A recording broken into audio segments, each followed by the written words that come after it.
Poppy Monroe didn't see the man until he was inches from her front tire, and by then, it was too late. "Oh my God, move," she shouted, slamming both feet on the ground, her bike skidding sideways as she tried not to crash into the stranger standing in the middle of the crosswalk like he owned the whole city. He didn't move. Her handlebars clipped his arm and she toppled over, landing hard on her side with a loud oof. "Are you okay?" The man crouched down instantly, reaching for her hand. Poppy blinked up at him, dazed. "What kind of lunatic stands in the middle of the road like that?" "I had the light." "Yeah, well, I had momentum," she muttered, brushing gravel off her jeans and slapping his hand away. "And a deadline." "You almost got a tire to the face." He grinned, and that was the first thing she noticed how stupidly good-looking he was.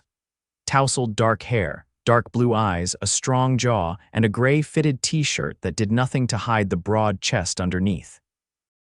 "You have a concussion?" he asked, teasing in his voice. "Because I feel like you just yelled at the guy who saved your bike from death." "You didn't save anything," she huffed, standing up and grabbing her handlebars. "You were in the way. You were on the sidewalk 2 seconds ago." "You swerved," Poppy rolled her eyes. "I swerved because you stepped into the street like you were in a shampoo commercial," he laughed, low and easy. "That's a new one." She turned to hop back on her bike but felt her knee throb. Great, just great. She was already late for her shift at the cafe, and now she'd probably limp for the rest of the week. "Let me help." "Nope," she said quickly. "I'm good, just bruised pride. I'm serious." He leaned forward again, more gently this time. "You're bleeding." Poppy looked down, a gash on her knee. "Not horrible, but not great either. Fantastic," she mumbled.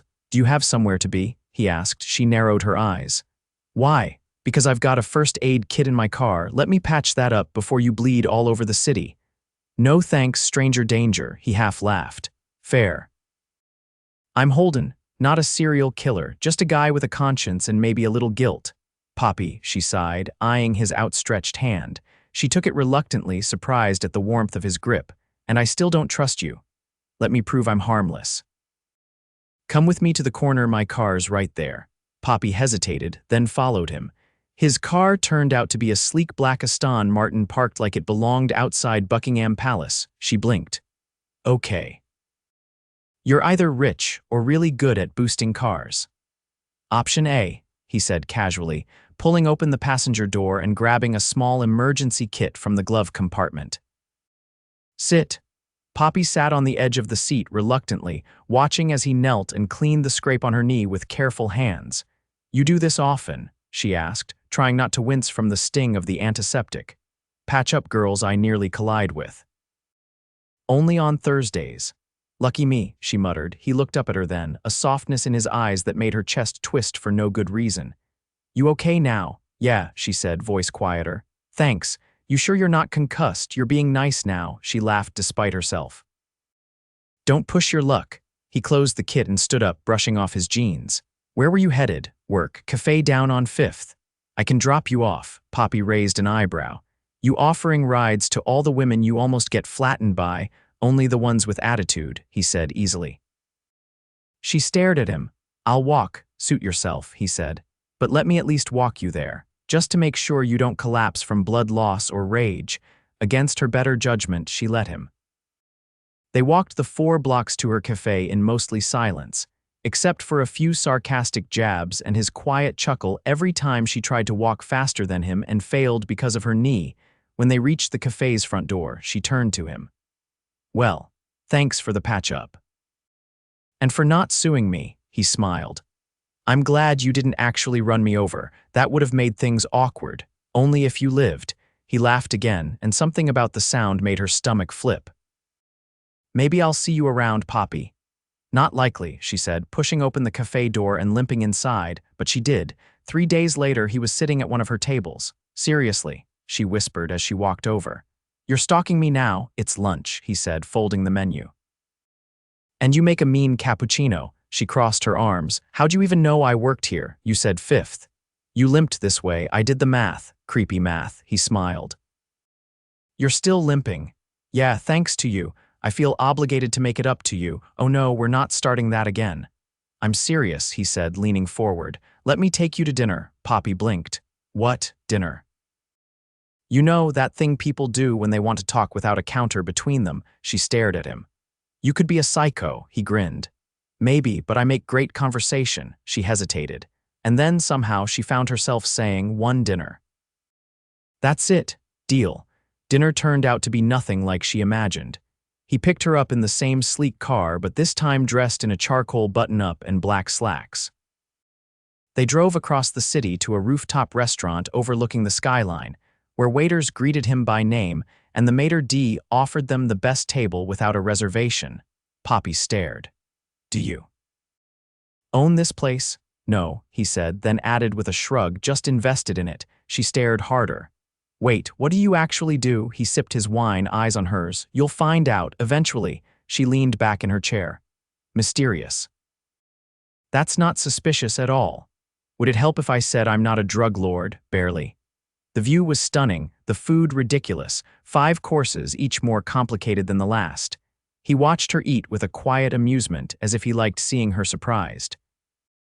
When dessert came a molten chocolate cake with edible gold leaf, she leaned forward and asked, Seriously, who are you? He hesitated, then said, Just a guy who's glad you didn't run him over.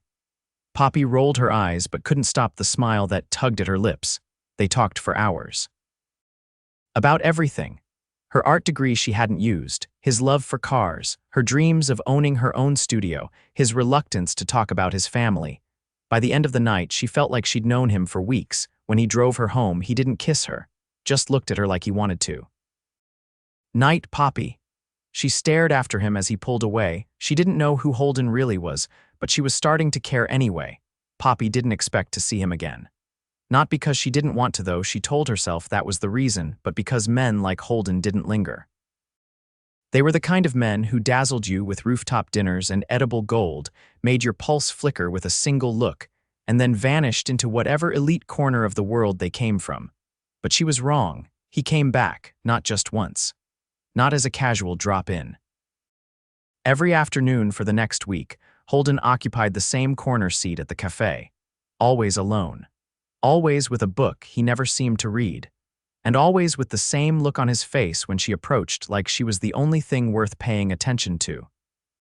You really don't have anything better to do? She asked one afternoon, setting a cappuccino in front of him. I do, he said, not looking at the cup. But none of it's as interesting as watching you try not to burn yourself on the espresso machine. She grabbed the empty sugar jar and narrowed her eyes. You're just waiting for me to trip over something again. Not true. I'd catch you this time. She hated how easily he could say things like that, like they were simple, like they didn't make her heart do strange things. By the end of the second week, even her coworkers had started whispering. One of the baristas, Liv, cornered her near the back fridge. Okay, who is he and why does he look like he stepped out of a magazine ad for expensive watches? No idea, Poppy muttered, grabbing a carton of oat milk. Right, that's why he stares at you like you invented caffeine. He's just persistent. You've gone out with him, Poppy hesitated. Once, Liv's eyebrows shot up, and nothing. He's fine, fine. Liv gave her a look. Poppy, the man practically glides when he walks. He's not just fine, he's too much. Too much of what? Everything. Later that evening, after closing, she found Holden leaning against the hood of his car, parked just across the street. He wasn't dressed like the guy from the rooftop dinner. His jacket was undone, his shirt sleeves rolled up, hair slightly windswept as if he'd been driving with the windows down. He looked more like trouble than charm. She crossed the street slowly. You stalking me again? I figured you'd need a ride. Your knee still looks stiff. I'm fine, she said, folding her arms, but thanks for the unsolicited medical observation. He nodded toward the passenger door. Get in. I didn't ask for a chauffeur. No, but you've been working on your feet for 9 hours and it's about to rain. She glanced up. The sky was darkening, clouds thick and low. Lucky guess, she muttered, opening the door and climbing in. They drove in silence for most of the way until he pulled up in front of her apartment and cut the engine. You hungry? He asked, turning to face her. I have leftovers. That wasn't the question. She gave him a sideways look. Do you ever ask anything without an agenda? He leaned back slightly. Depends on your definition of agenda, she sighed. Fine, let me change out of my work shirt. He waited outside while she ran up, changed into jeans and a loose sweater and came back down. He didn't ask where she wanted to go. He just drove. 20 minutes later, they were in a quiet part of the city she rarely visited, pulling up to a low-lit restaurant with no name on the sign. Inside, it was serene, no music. Just the low murmur of conversation and the occasional clink of silverware. The hostess greeted Holden with a familiarity that made Poppy raise an eyebrow. "Do you just know everyone in this city?" he shrugged as they were led to a small booth. "I know a few places worth remembering." The server brought a bottle of something she couldn't pronounce and didn't ask for. Holden poured her a glass without asking, and she sipped it slowly, trying not to seem impressed. "So," she said, eyeing him across the table. "Are you going to tell me what you actually do, or is that part of the mystery?" He set down his glass. "I run a design firm, design like websites, architecture, interiors, some luxury builds overseas." Her eyebrows lifted. "So you're an artist who made it big." "I wouldn't call myself an artist. What would you call yourself?" His gaze held hers. "A man who knows what he wants." She ignored the heat that crawled up her neck. "How long have you been doing it?" 7 years. I started the company with a friend. He left, I stayed. Why'd he leave? Holden hesitated. He wanted the kind of life that wasn't built around deadlines and clients with impossible expectations. And you, I liked the pressure. She leaned back, watching him. "You don't talk about yourself much. Neither do you." She tilted her head. "I'm not difficult to figure out." "No," he said, voice lower. "You just don't let people close enough to try." The words struck a chord she hadn't expected. She shifted in her seat, reaching for her glass. "I don't see the point in wasting time on things that don't last." Holden's expression didn't change, but something in his eyes did. "You think I'm wasting your time? I think this," she gestured between them, "doesn't make any sense. Because I like you. Because you don't know me." He leaned forward, elbows on the table. "Then let me." She didn't answer. She couldn't. After dinner, he didn't take her home. Instead, he drove up toward the edge of the city, where the skyline looked like a painting and the air smelled like pine and wet pavement.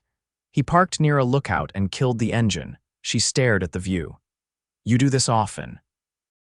"Drag girls to scenic places so they'll fall for you, only the ones who resist." She turned to look at him. "You make it hard to hate you." "I'm not trying to be hated." They sat in silence for a moment, the city spread out below them like a glittering ocean. "My mom left when I was 14, Poppy said suddenly. Packed a bag, walked out, never came back. Holden didn't respond right away. "I'm sorry." "I don't tell people that." "Why tell me?" She looked out the window again. "Because you asked." He reached over slowly, palm up between them. She stared at it for a long second, then placed her hand in his. They didn't talk again until he dropped her off. The next day, he didn't show up at the cafe, or the day after. By the third day, she was pacing behind the counter like a caged animal. Liv leaned in.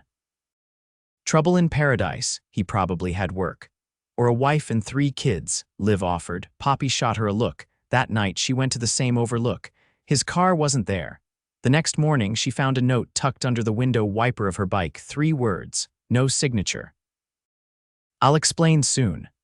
She stared at it for a long time before folding it and slipping it into her pocket. Something wasn't adding up, and she wasn't sure if she was more afraid of what she didn't know or how badly she wanted to know everything.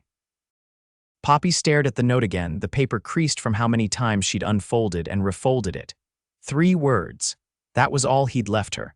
No explanation, no number, no time frame, just a promise. "I'll explain soon." She didn't know what made her angrier, the fact that he thought a vague excuse would be enough, or the fact that she hadn't thrown the note away. By the end of the week, she'd almost convinced herself he wasn't coming back, that maybe he'd gotten bored. Maybe she wasn't the kind of girl who could hold a man like that. Maybe she was just another curious detour for someone who lived in a different orbit.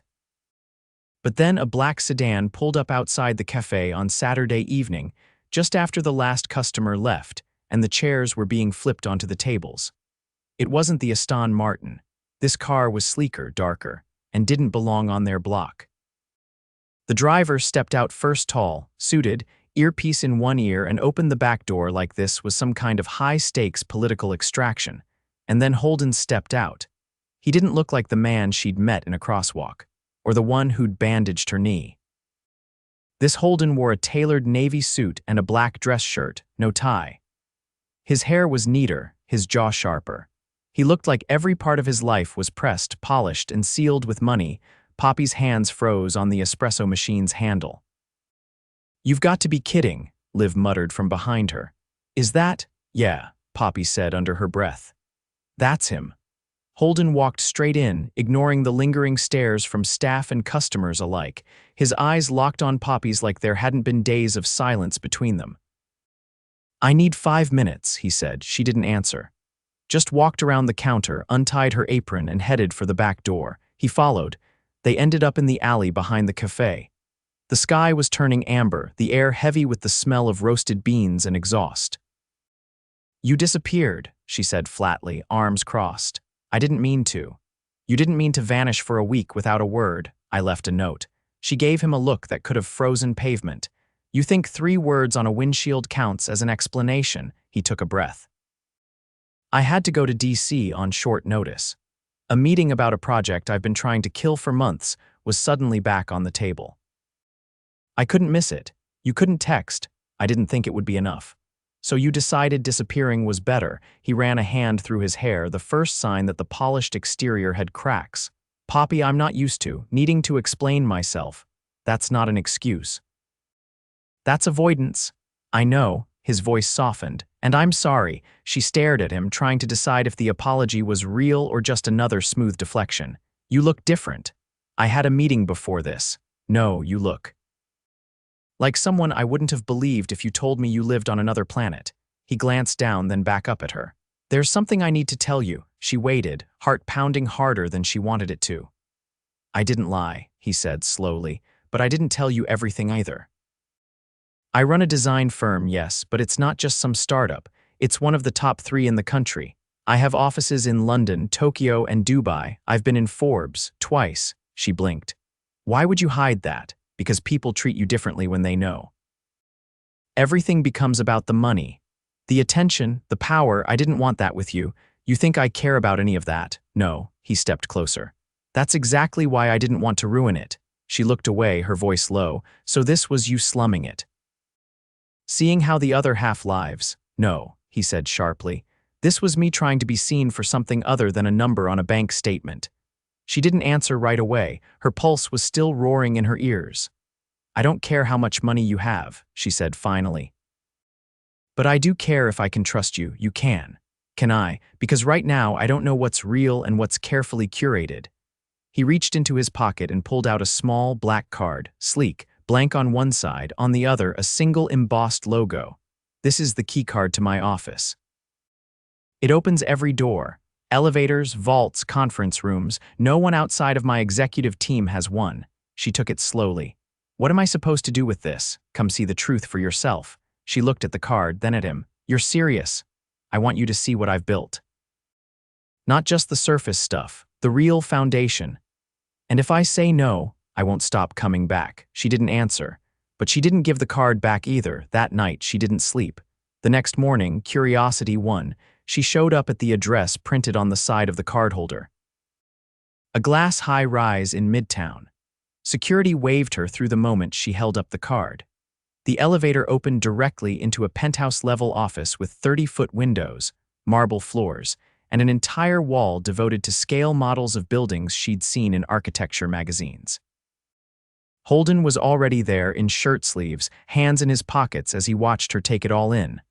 "Told you I wasn't lying," he said. She walked slowly, taking it all in. "This looks like something out of a movie. It's not. It's my life." She turned around. "You built all of this, from the ground up." Her eyes scanned the space again, the models, the sketches pinned to the far wall, the photos of completed projects. "Why me?" He walked toward her. "Because you looked at me like I was a person, not a headline, not a bank account. Just a guy who got in your way. You were very in the way," he smiled, "and I've been trying to get in your path ever since." She laughed, but it was quiet, cautious. "This doesn't change things overnight. I'm not asking for overnight." She tilted her head. "What are you asking for?" "Dinner, again, with no secrets this time." She looked around once more. "You're not going to fly me to Paris or something, are you? Because I'm not passport ready. No flights, just a rooftop, one you haven't seen yet." She studied him. The way he stood there, not trying to impress her, not trying to charm his way past her defenses, just waiting. And this time she said yes. That evening, he took her to a building he'd designed himself. The elevator opened onto a rooftop garden strung with lights, a long table set for two, and a view that made the skyline look like it belonged to them. "You made this?" she asked, walking slowly along the edge. "Years ago. I come up here when I need to remember why I started." She looked at him. "You're serious about this?" "I've never been more serious about anything." They sat down, and this time there were no questions, no tests, just stories, childhood regrets, secret fears, things they'd never told anyone. By the end of the night, she wasn't afraid of the truth anymore. She was afraid of how much she already needed him. The night air was warm, thick with the scent of blooming jasmine from the rooftop garden as Poppy leaned against the railing, her arms folded loosely, her mind a storm of questions she wasn't sure she wanted answered. Holden stood a few feet away, one hand resting on the back of a chair, his gaze trained on her like he was waiting for a verdict. She turned to face him. "So what exactly happens now?" He didn't move. "That depends on you." "I'm not used to this," she said, her voice steadier than she felt.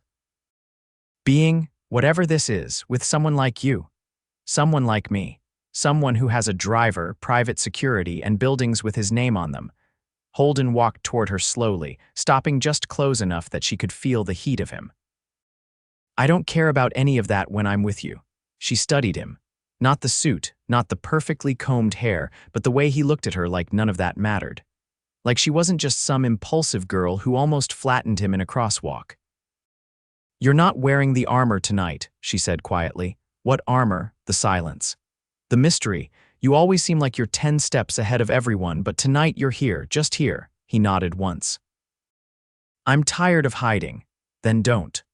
Holden reached into his jacket pocket and pulled out a small velvet box. Poppy's breath caught. Wait, but when he opened it, it wasn't a ring. It was a delicate gold necklace, thin and understated, with a single charm shaped like a tiny bicycle. She exhaled, stunned into silence. "I had it made this week," he said, holding it out. "A reminder of how we met, of how close I came to walking away before it ever began." Her fingers trembled slightly as she lifted the chain from the box. "It's beautiful." "Can I?" She turned, brushing her hair aside, and felt the cold metal touch her skin as he fastened the clasp behind her neck. When she turned back around, his hand stayed on her shoulders, unmoving. "I've had a lot of noise in my life," he said, the words low and deliberate. "People wanting something, expecting me to be someone, but you," he hesitated, "you don't ask for anything, and somehow that makes me want to give you everything." "You don't have to give me everything," she said. "Just give me honesty and time. I can do that." "Both if you'll let me." She nodded, and the tension between them softened like something unspoken had just settled into place. They spent the rest of the evening there talking, laughing, falling into a rhythm that felt startlingly natural. The stars blinked awake above them, and by the time she finally let him drive her home, Poppy realized something she hadn't wanted to admit out loud. She didn't just like him. She was in danger of falling for him completely, and that terrified her. The days that followed turned into a blur of stolen moments and quiet revelations. Holden didn't try to overwhelm her with grand gestures anymore, not because he couldn't, but because he seemed to understand exactly what she needed: space, presence, realness. He sat through one of her sketching sessions in the park, not saying a word, just watching as she filled her book with loose charcoal lines. He showed her the blueprints for a new sustainable housing project his firm was developing in South Africa. She took him to her favorite dive bar on a Thursday night, where he shockingly crushed everyone at karaoke with a painfully sincere cover of an old Beatles song. One afternoon, he showed up at the cafe with a single sunflower, her favorite, and said nothing more than, "I thought you could use some light." And just like that, he was in her life. Not as a billionaire, not as a fantasy, but as someone who saw her, really saw her, and refused to look away.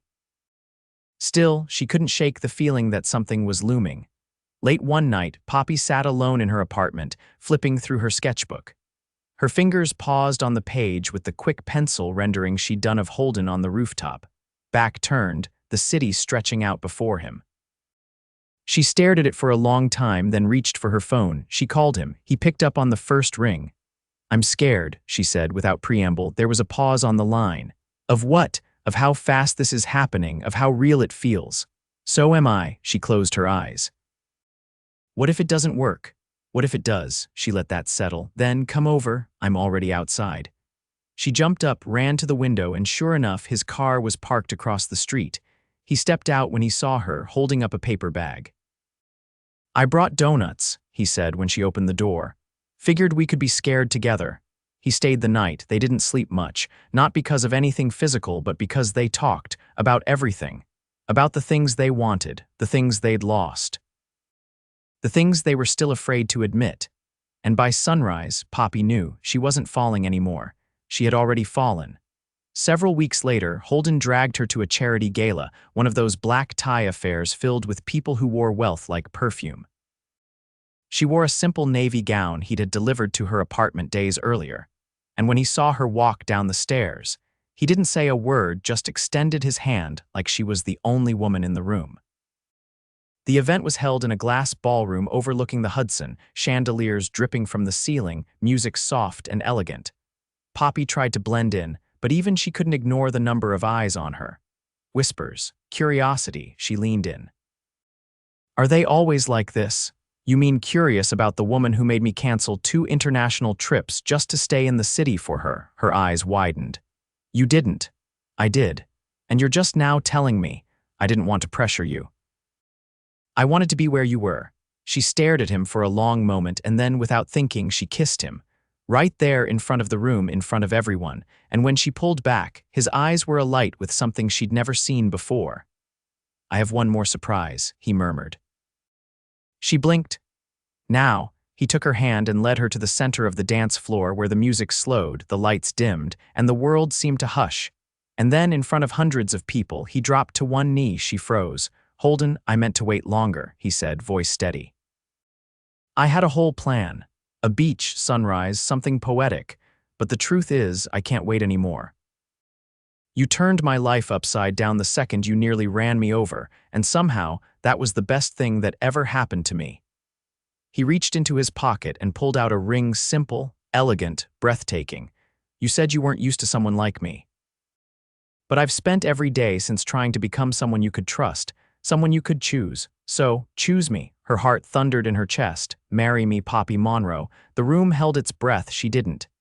"Yes," she said suddenly, fiercely. "Yes." The room erupted into applause, but all she could hear was the sound of his laugh as he stood, lifted her off her feet, and kissed her like they were the only people left on earth. Later that night, barefoot in his penthouse kitchen, eating leftover cake from the gala in their formal wear, she turned to him and said, "You really raced into my life like a lunatic." He grinned, resting his chin on her shoulder. "You almost ran me over. I just kept chasing you after that." She leaned back into him, the ring warm on her finger, her heart finally still, and for the first time in a long time she wasn't afraid. She was exactly where she wanted to be, forever. The scent of sea salt clung to the wind as Poppy stepped barefoot onto the stone terrace, sunlight catching the soft folds of her linen dress.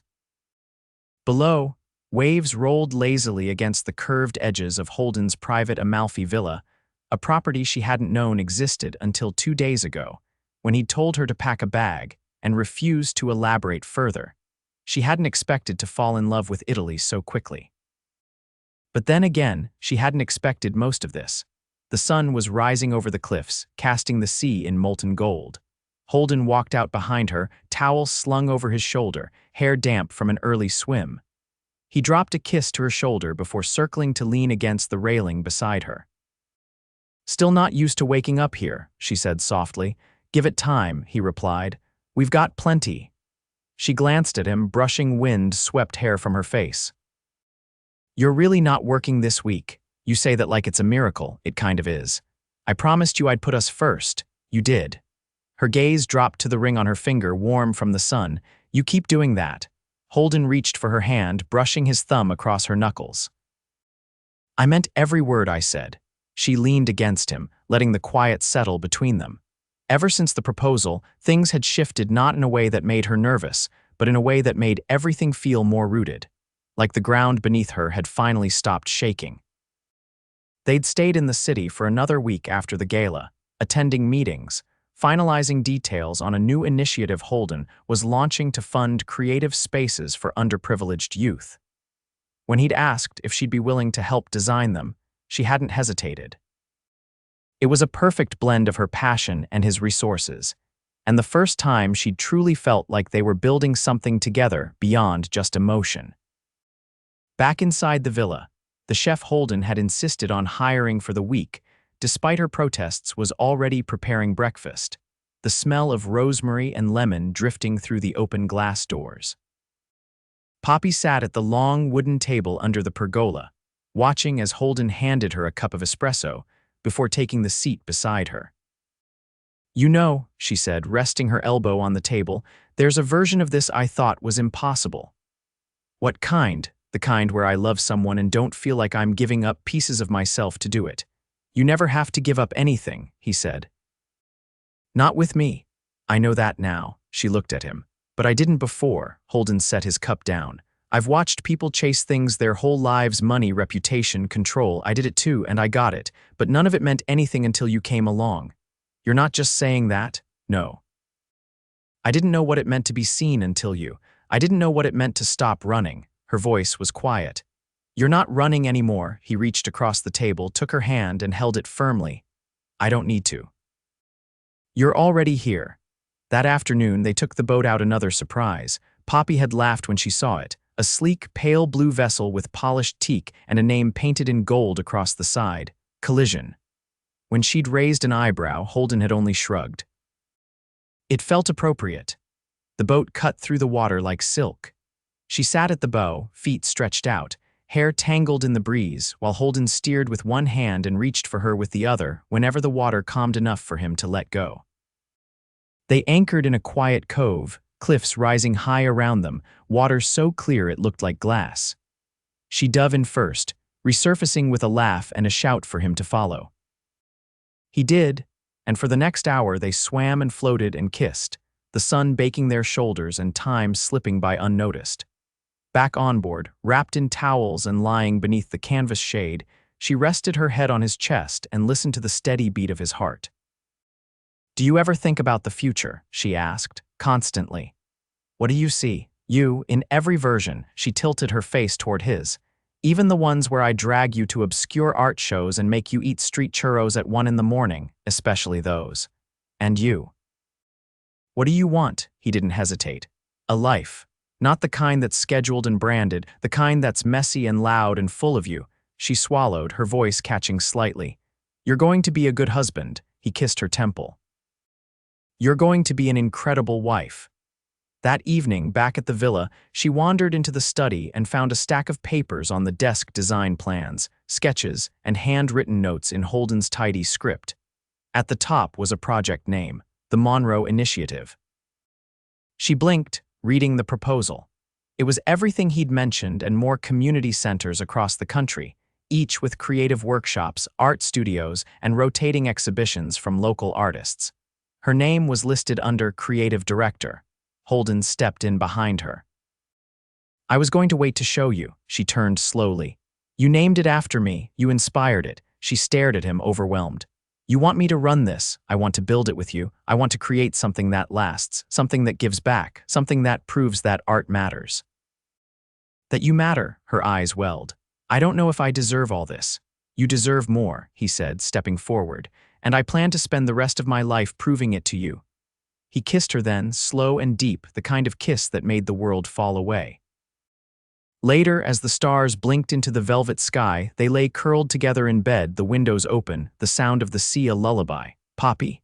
I want to get married in the fall." She turned her head, cheek pressed against his chest. "That soon. I don't want to wait." "I've already waited long enough to find you." She closed her eyes. "Okay, fall, somewhere quiet, just us, and whoever you want. And whoever you want. Do you think you'll paint again?" She nodded against him. "I think I already have." Months later, they stood hand in hand in a vineyard in the south of France. The ceremony was small, just 30 people, a soft breeze, and rows of lavender stretching toward the horizon. Poppy wore a simple ivory gown, her hair loose, a paintbrush tucked into the bouquet Holden had surprised her with that morning. He wore no tie, just a white shirt and a look of unshakable joy. They said their vows beneath an arch of olive branches and white roses, the sun setting behind them. "I promise to never let you go back to a life where you weren't seen," she said, voice steady despite the tears in her eyes. "And I promise to keep being the girl who nearly ran you over, because that girl doesn't let anyone get away with anything." Holden laughed softly, blinking hard. "I promise to never stop chasing you, even when I already have you. And I promise to keep building a world where you can be everything you dream of being." They kissed, and the world applauded. That night, under a sky full of stars, they danced barefoot in the vineyard. No music. Just the sound of cicadas and laughter and the soft clink of glasses being raised in celebration. Poppy glanced up at him, her head resting on his shoulder. "We're really married. We are. You're stuck with me now." Holden smiled down at her, eyes warm. "There's no one else I'd rather be stuck with." As the night deepened and candles flickered low, she realized something. This wasn't the fairy tale she'd imagined as a little girl. It was better, because it was real, and it was hers.